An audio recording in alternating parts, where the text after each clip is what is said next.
I'm sitting now on the edge of the lounge we created, on the edge of the piece we create.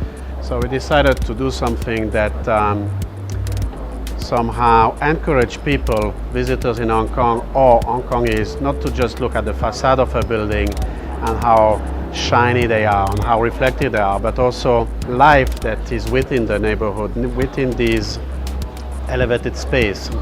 We played with grids, we had it on different levels. We tried to create the landscape, then started to work on collecting images that represent those glimpses that you have within neighborhoods, interlocking space that are between those buildings through bridges and so on.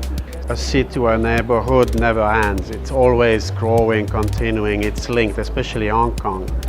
The other nice thing is that the whole structure is set against Hong Kong backdrop. So there's the direct relationship about Swire Properties' involvement with all its contribution that it had with Hong Kong, to Hong Kong.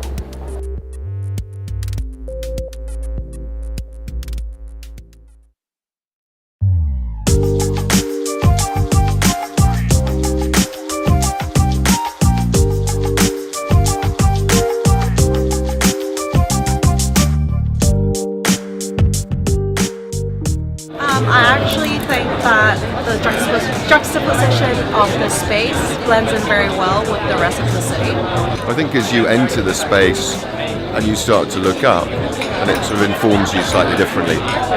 It's more about Swire, it's about development, it's about connections, it's about transport, it's about communities.